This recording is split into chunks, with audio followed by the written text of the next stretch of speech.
What's going on, guys? So I've hijacked Sydney's car. And yet still none of you are in the fucking box. None of you are watching my live chat. This is fucking bullshit. There we go. Got some people watching me, even though I'm not Sydney. Totally someone else. My name is Jamila Rizvi. And I am facing innumerable challenges. I'm trying to raise a feminist boy and it's not fucking working out for me. And I'm pissed off. My husband and I have been more conscious about raising a feminist boy. We have been deliberate. Where possible, we buy clothes that are gender neutral, regularly shopping at the girls' clothing section as well as the boys. Our AFL-obsessed kid is encouraged to watch the women's matches as well as the men's.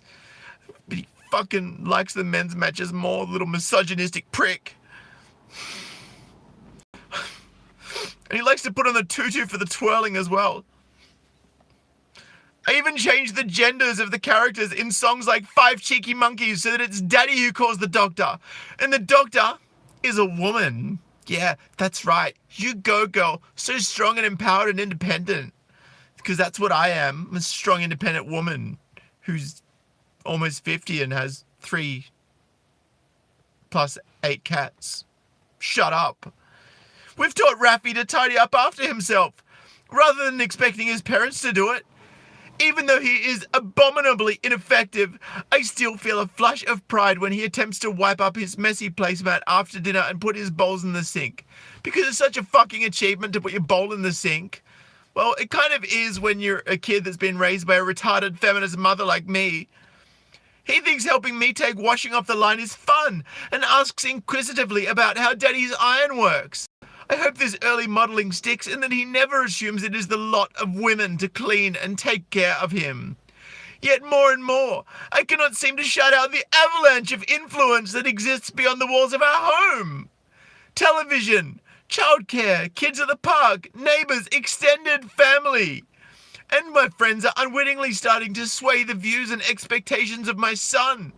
Fucking misogynists, all of them, misogynists. Gender stereotypes become entrenched and along with them become, it's really upsetting. They become entrenched and along with them Raffy's world begins to narrow. Like all 3-year-olds, he parrots back what his parents teach him. My son calls himself a feminist, but his actions don't reflect that in the way they used to. Raffy moved childcare centres a few months back, and since then the names of the kids he plays with are exclusively male. He's becoming a misogynist. And I feel like I say misogynist too much, but nobody takes me seriously when I say it. His interest in girl playmates has all but disappeared. It breaks my heart.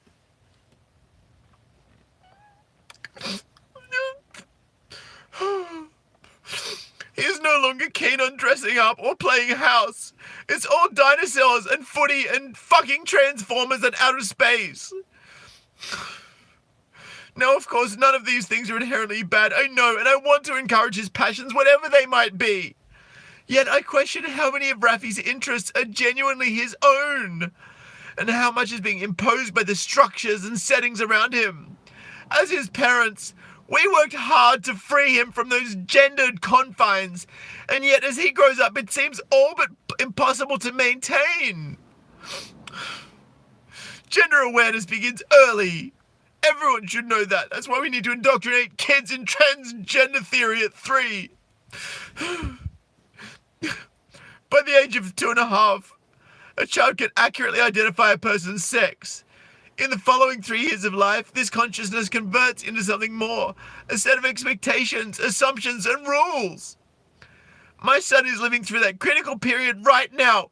He is still in the first 5 years of life, the time where 90% of his brain development will occur, which means I need to indoctrinate him before he turns 6. His values, his beliefs, and his view of the world is being shaped right in front of my eyes. And I fear for what they will be. I want to raise a feminist for several reasons.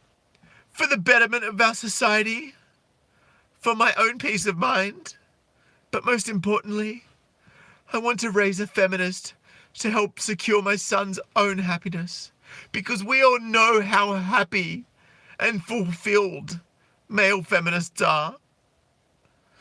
I'm determined that Rafi will be comfortable enough in his own skin and utilize his emotional intelligence, unlike me, who's emotionally retarded, rather than stuffing his feelings down where they can't be seen. All that toxic masculinity.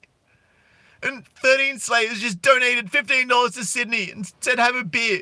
That's toxic masculinity! Drinking beer! How dare you support Sydney? I'm sure he's grateful, but I'm a feminist, so you should be giving money to me instead. I also want him to be brave and strong, but also vulnerable, kind, and gentle. I tell him again and again not to whine, but always validating his willingness to cry. If he's hurting. If he's hurting, his heart hurting. In the past decade, we've made great strides in pushing back against the stereotyping of little girls. Shops are full of t-shirts.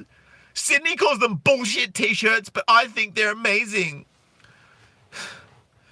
Full of t-shirts bearing slogans like, "The future is female," and "Call me brave, not beautiful." Girls are encouraged to pursue their dreams no matter what. Told they can be whatever they wish and dress as they choose. We've banned the word bossy. We've embraced the assertiveness of the girl child and learned to applaud it. See, feminist bitches like me are a perfect example of that. What we haven't done though... Sorry guys, we had a bit of an issue. I think the patriarchy was trying to stop me from speaking because I'm a woman. You know, they're always trying to do that shit to me. It's fucked. But what we haven't done is expand the scope of possibility in the same way for boys. Their world of opportunity is still small. You know, it's because as a community we still consider traditionally male behaviors as culturally superior. The status and wealth associated with feminine roles and jobs remains lesser. This means when girls push into the typically male domain, it's considered ambitious and exciting.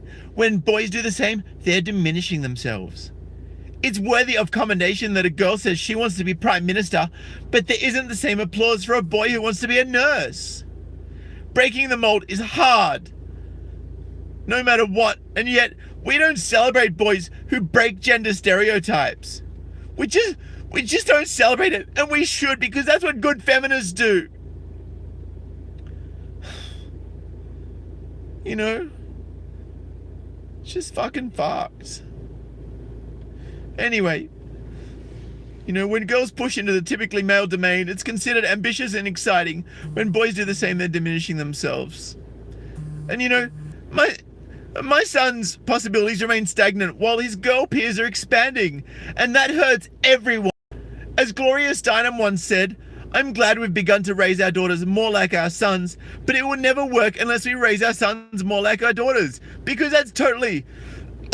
Sorry, I'm choking on some leftover cum. That's totally not going to help anybody, is it?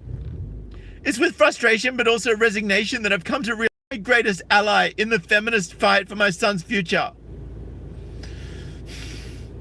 is a man.